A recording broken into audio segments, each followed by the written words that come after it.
When life throws you a curveball, how are you going to handle adversity?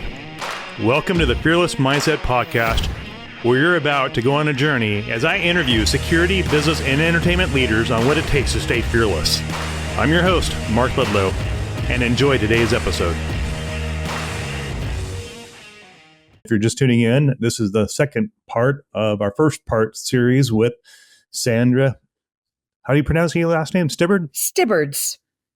And Sandra and I know each other through the Kindness Games alumni and Women in Security, and she's a big player in the investigative world and the intel world globally, and she trains people globally, and she's been a consultant for the government.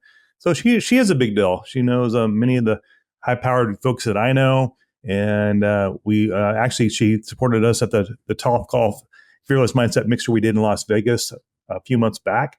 And it was a first one we did. We're going to have more to come, and just kind of focusing on people's talents and abilities and what they offer to the industry, and just create a positive networking environment. And so Sandra and I have been working on some other projects together, and just wanted to introduce Sandra to the audience before we hit the 4th of July. And Sandra is very busy. Got a busy schedule. It's got many global Fortune 500, Fortune 100 companies that she supports. So her time is very valuable and limited as well. And thanks for coming on, Sandra. And thanks for joining us on this episode. And what's your thoughts on life being a business owner, minority businesswoman in the security space? Yeah, it's been an interesting ride. And by the way, thank you for the lovely introduction. That was quite sweet. I appreciate the kind words. As far as being a business owner, yeah, I've been a business owner for over 28 years now. I've been very fortunate. It is not an easy ride. You really have to want to do it. You have to decide, yep, this is what I'm going to do. And you have to know that a lot of times owning your own company, especially in the investigations world and security world, it can be a 24/7 all the time thing, and it's not always going to be easy. And I've been an investigator for 32 years. I've been fortunate enough to have my own company all this time for the last 28 plus, but I highly recommend it to anybody that's motivated and ambitious and loves doing what they do. Now, when it comes to the kind of work that I do, one of the things I had to learn through all of this was that you have to evolve.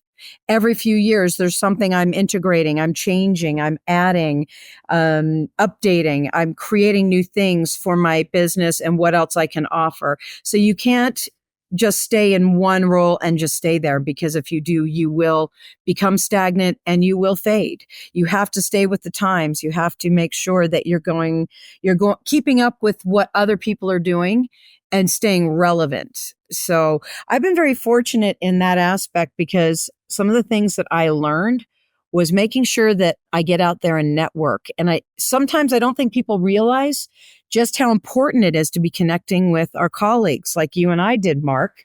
I mean, that piece didn't really come into my world until 2003, where I was actually physically going to conferences now. And I started going to these international investigator conferences and international security conferences. I suddenly realized that is where I was doing my business. You go there, you do face-to-face. When you meet each other face-to-face, that actually gives you the leverage to go, oh, wait a minute, I needed this kind of work done. Oh, well, I met so-and-so. I can call them, because you develop that rapport. And so that is how I realized, if you want to develop your business and you want to grow and become really, really relevant in your world, go out there, meet people. And if you're an introvert, become the social introvert. Go to events and network. I learned that phrase, by the way, because I do a lot of cyber conferences, and a lot of cybersecurity people are not social. They're introverts.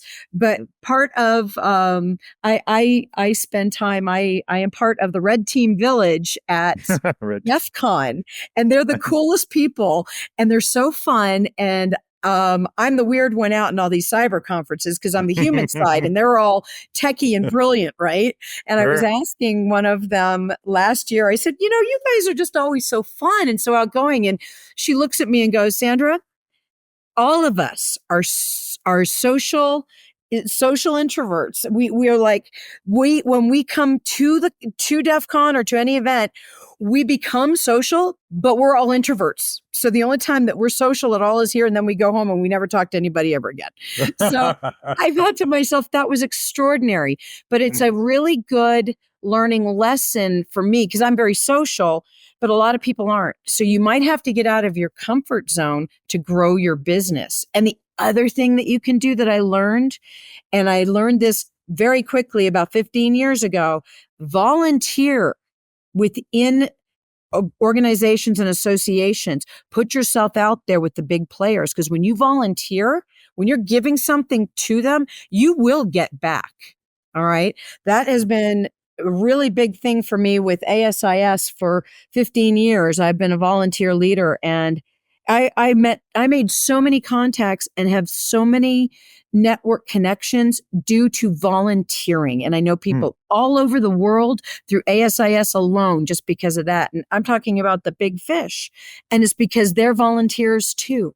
So volunteering. Good point. Very good Yeah. point. Yeah. The It's trust great. is established. They get to know you personally when you're volunteering. Yeah. And it's been advantageous. So these are the things I would recommend for anybody that's starting their own business. Get involved, become social, and network. Well, here I think what's happening is during COVID, I think everybody became lazy. Said, "Oh, I'll just make it happen on LinkedIn." Well, think about LinkedIn. The problem with that is people don't get to know you. They have that firewall up called inbox. They really don't know you, and if it's part of their salary to respond to you, they will. But if you're not in their inner circle of work, they're not going to respond to you. And I know there's a lot of people kind of following my lead over the last 4 years and trying to make contacts on LinkedIn. And I'll tell you right now, it's a 2 to 3 year game. You got to get people to know who you are first. And I have 4 years of podcasts that have been released, 4 years. Yeah. This didn't happen overnight. And I know people watching what I'm doing on the LinkedIn thing. And trust me, I don't get that much business out of LinkedIn. I really don't. And Right. I think, Sandra, what you did is nailed the reality of people are relational people. You build that trust first. Once that trust is established, and then the business comes second nature. But I think what's happening is a lot of people are thinking, oh, I'll just use LinkedIn, sit back and do Zoom calls, and I'll make business happen that way. I don't think it works that way. I really don't. I think people. Your point is so spot on, because you brought it up, the piece with COVID. Everybody was suddenly shut down, right? We were stuck in our homes. We were stuck at our computer. And for me, I speak and I do presentations and I do trainings all over the world, and it's all in person.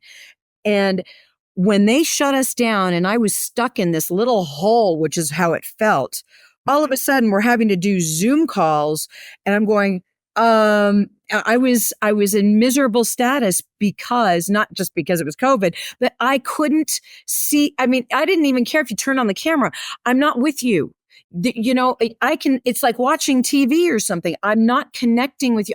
I'm connecting on a kinda, but I had to suddenly start doing these webinars. Well, I don't get to connect with people when I'm in a room, whether it's an hour presentation or a 2-day training or 2-week training.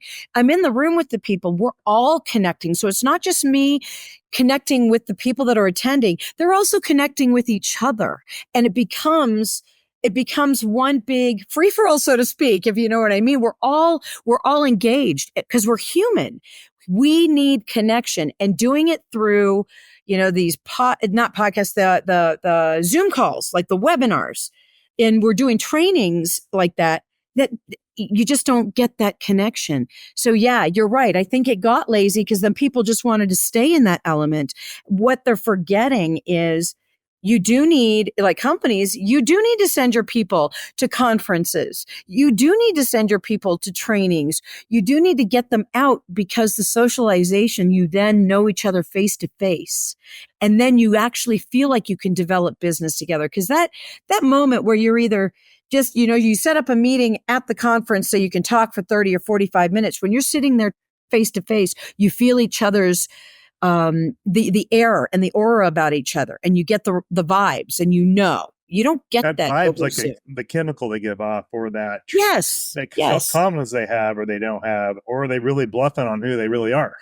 yes. And you don't pick up on that when you're on these Zoom calls and you're just seeing each other that way. And so most decision makers, they want to meet you face to face for coffee or for lunch to get a vibe for you. They're not going to make a decision over a Zoom call. They're just not going to do it. Exactly.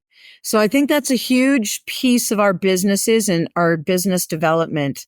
And boy, COVID really was destructive. I mean, I couldn't stand it. I was so happy to get out whenever I did, because I need to see people. I need to shake hands with new people. I need to hug my friends that I've known in the industry forever and have those conversations. And even you and I both know this, like your event, your Top Golf event. That wasn't a meeting. That wasn't a conference. That was, let's get together, have a cocktail, let's have some snacks, and let's chit chat, because that social event is even more important than those meetings and going to the sessions. It's that kind of, your Top Golf social event connected a whole bunch of us. We didn't know each other. It's like, hey, how you doing? And next thing you know, we got a whole bunch of new friends in business. And the next thing, how many people did you meet there? I met, did you say how many? How many would you say? 30, 40? Yeah, somewhere between 30 to 40 people. And I made like solid new dozen connections from your social event. I mean, like emails going back and forth. And now I've got these new people. I seriously met 30 to 40 people, just, hey, how you doing? The little, over a burger or something. And then, I made some serious, like a dozen viable new connections that are now in my network. It's so cool. So this is the kind of stuff out of that eventually down the road, because that's just a few months ago. Yeah, that was, it was almost 3 months ago. We were at ISC West, right? Was that where we were? In Vegas, right? Yeah. And your event was so fantastic. But that's what people listening need to know. You need to go to conferences, but don't just go to the sessions to get your education, and walk the exhibit hall. Let me get that word out right.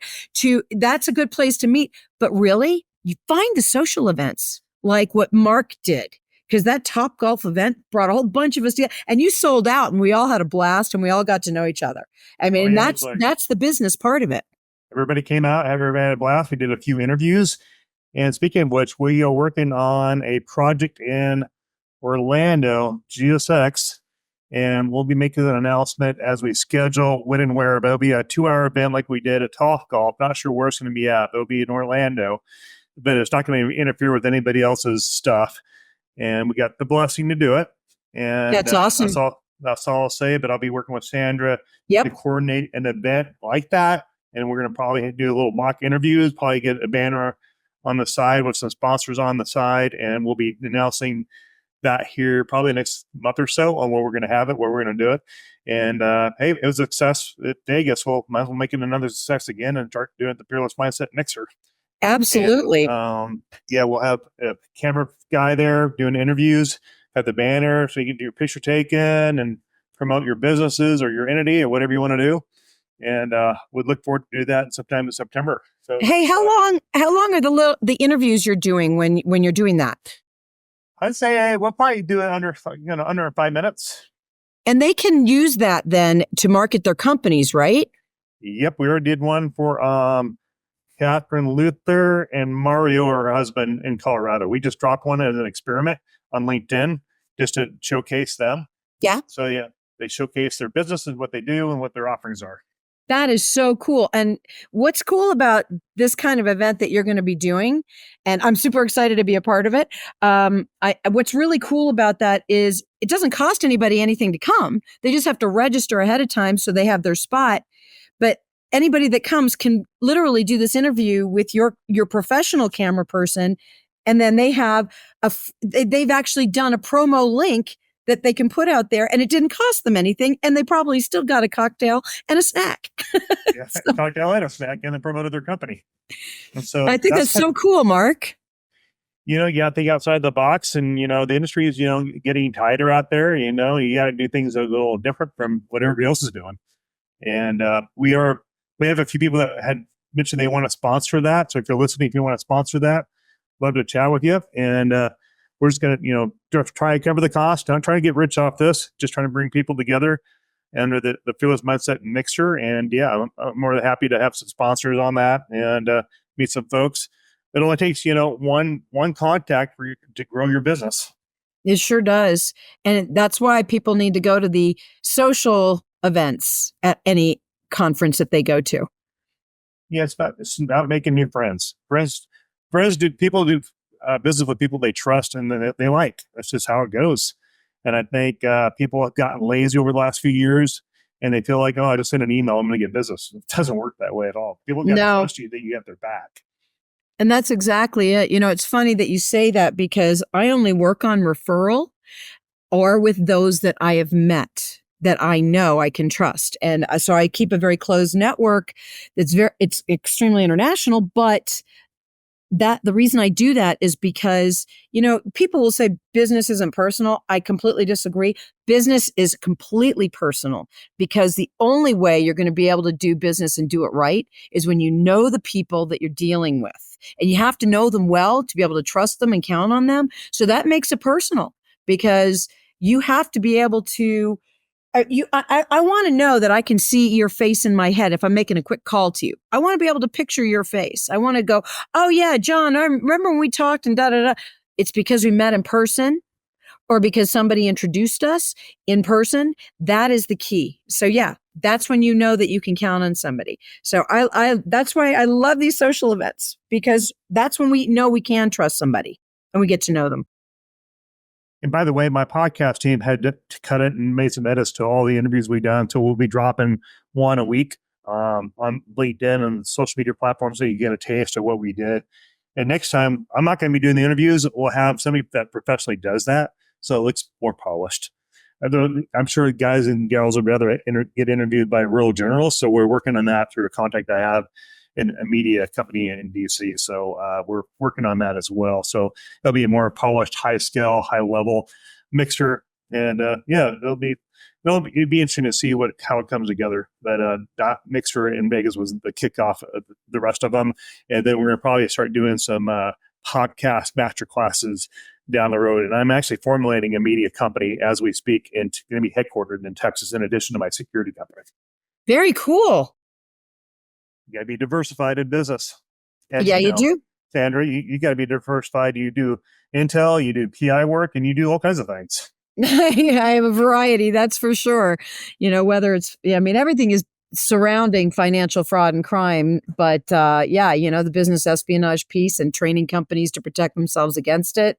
The online counterfeiting investigations. I do a lot of corporate due diligence and competitive intelligence, internet threat investigations. Everything is based on fraud, financial fraud, and intelligence. But there's so many categories that it covers. Once it comes to intel, it's all encompassing, Do you have any cool stories that the gals would love to hear about of a case that you worked on that was like crazy and exciting but dangerous?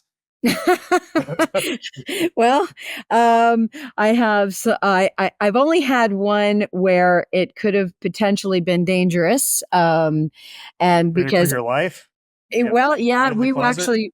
We did a physical infiltration of an event.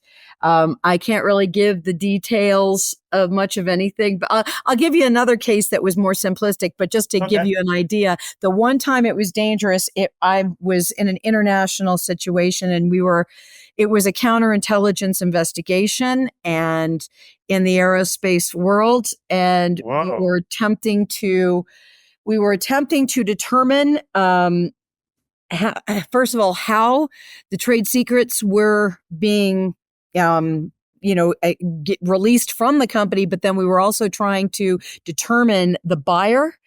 I'm sure some of you can probably slowly picture what I'm talking about, but basically, we were going to put me in a situation where I might have been going even further on the infiltration into one specific country at the event. And it was just, You're like a real spy.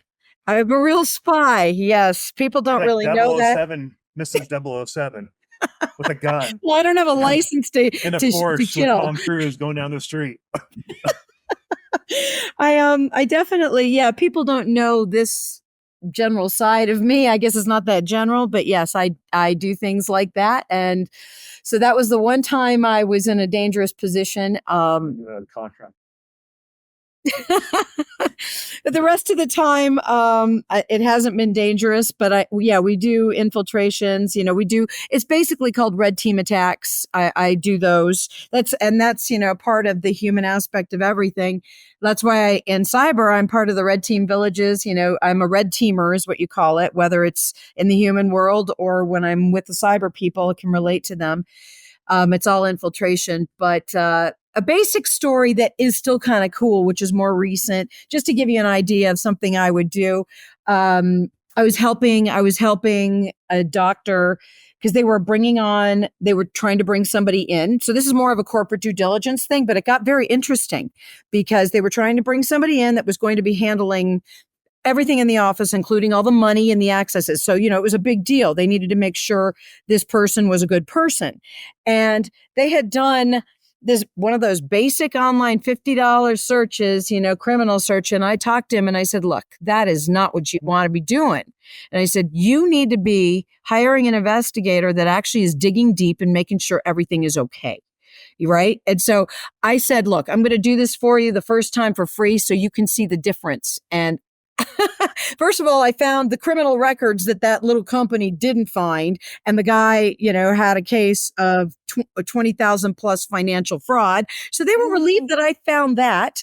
But then I kept doing investigations for them. One of them turned out to be everything was good. They were clear on everything. They were up and up on everything except for the social media. And they didn't think I had it right. And what happened was, I had my subject and he had a very unusual username that he used. And we had his LinkedIn account, of course, because he had interviewed, had a really professional LinkedIn page and all of that. Then I found this Facebook page. Didn't even look like him. Same username. So it could very well be a different person, right? But I went through the process, started going through all of his photos years back. I found the exact same background image. It was a flag with a design on it that was original to him, that was also behind him in the LinkedIn picture.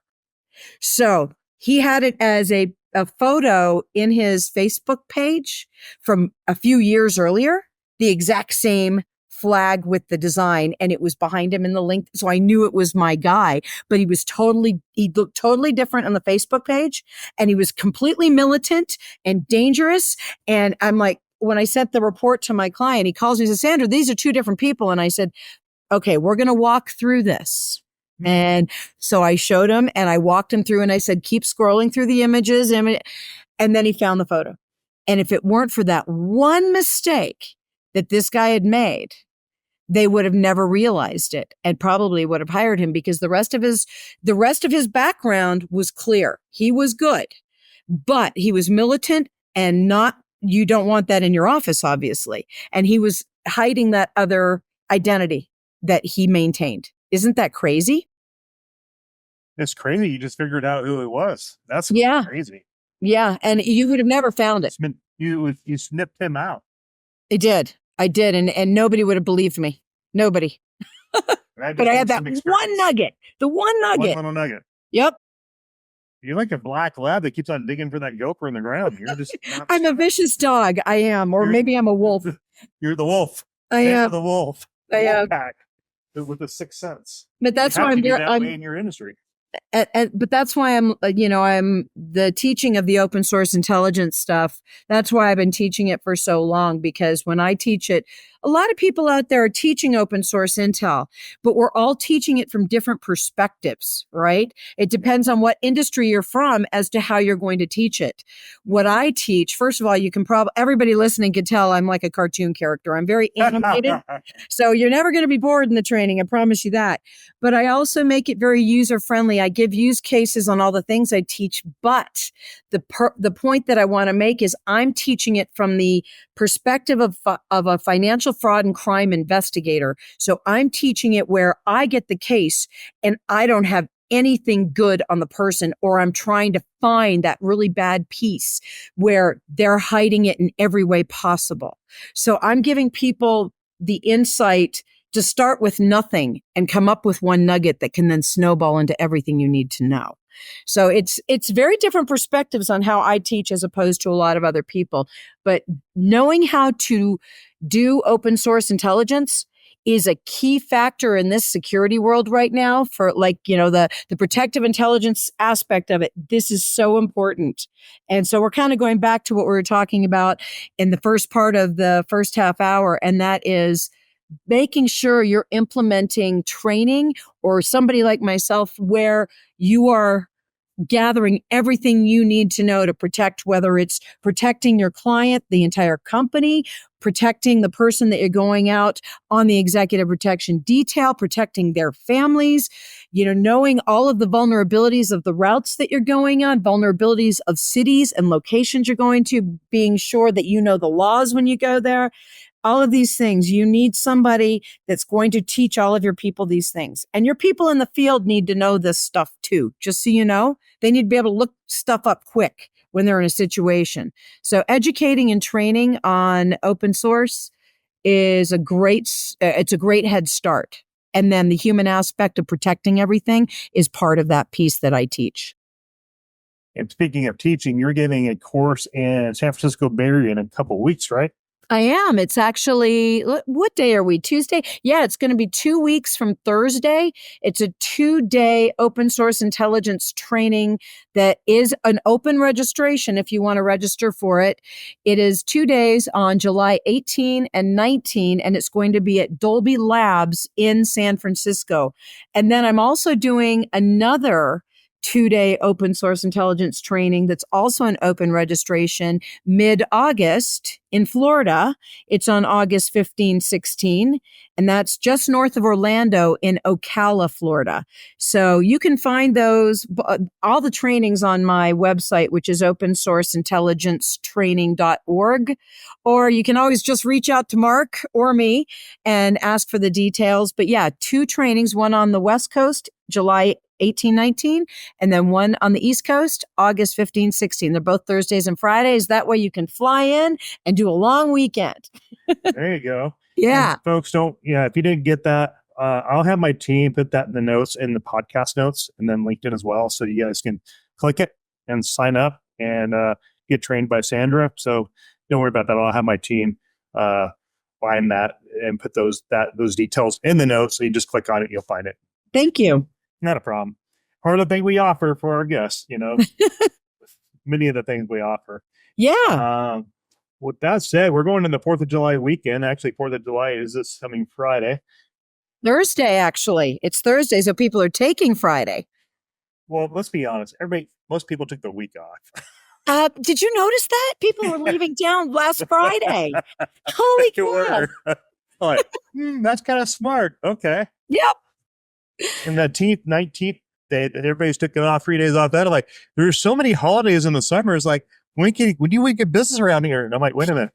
Oh, everybody's checked out. I'm out of the office. I sent out 4 emails Monday. I'm like, when do people work?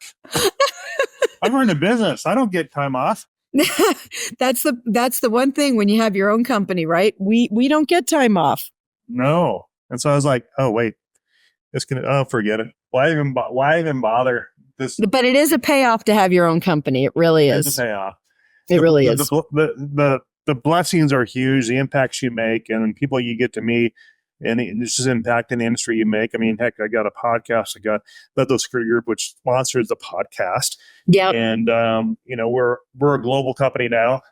We work with people all over the world doing crazy, wild things. And it helps. Sandra, a client of mine needed PI investigation work. So I just sent an intro to Sandra and say, hey, Sandra, maybe you can help my people. And I've been helping him. I have. See, it works, folks. It works. But you got to play the long game in this industry. And I think people are looking for that quick hit, no work, no investment, no equity, no skin in the game. And they expect, they're going to get an inbox and so a bunch of inbox intro emails on LinkedIn. You're going to get a response. Those guys that are, think about it. They're in the security industry, and guess what? They're paranoid, naturally paranoid. They're very naturally skeptical. So if you're trying to get business out, one inbox shot, good luck with that. Like Sandra said, you need to invest in your business by going to these conferences, meeting people face to face. Yep, absolutely. A lot of laziness out there, but I wanted to have Sandra on this to showcase her talent, her business, her skill set, her geniuses, and she knows a lot of players I know. And I'm like, well, it's time to showcase. I need more ladies on this show. I need more women to come out of the woodwork to tell their story.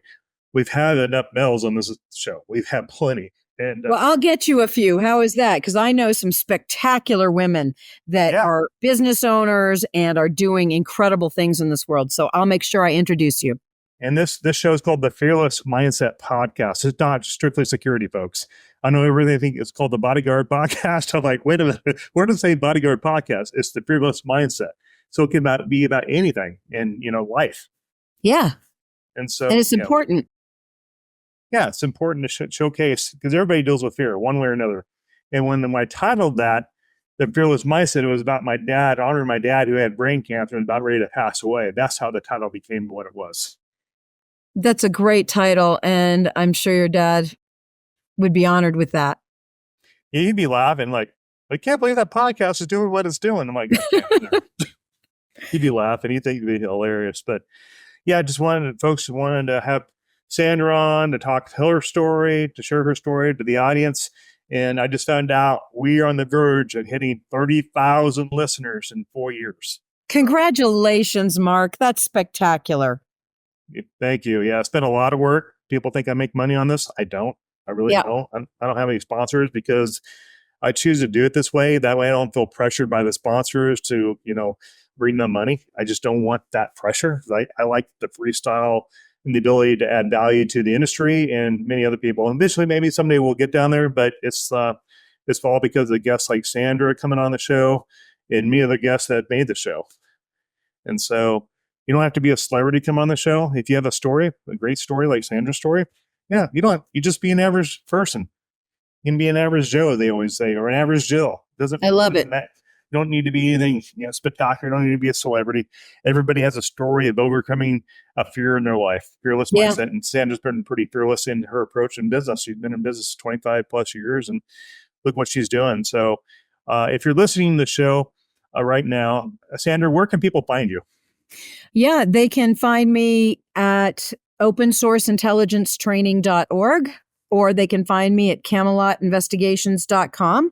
That's my company name. And my email address is Sandra@CamelotInvestigations.com. It's that simple. Easy enough. Are you on Facebook or Instagram or TikTok or anything? I am on my main two platforms that I like to use for Camelot Investigations is LinkedIn and Twitter. Oh, okay. Twitter. Yep. I have a Facebook account, but I don't really focus on it much for Camelot. But I'm on LinkedIn all the time, and I am on Twitter all the time. Wow. They can just look for Camelot Investigations. And on LinkedIn, you can also search me by my name, Sandra Stibbards. Wow. Pretty crazy. You got to have a social media digital footprint to even exist for people. You do. And I highly recommend everybody get a LinkedIn account. And keep in mind, although I teach people how to protect themselves and not to put out vulnerabilities out there, you can still set up a LinkedIn account and limit the information that you provide without putting yourself in a vulnerable position. If anybody wants to learn how to set up a LinkedIn account where they're not making themselves vulnerable, I'm happy to assist, because that's another thing I do is online vulnerability assessments to let people know what vulnerabilities they have out there and how we can get them taken down. Wow, good advice.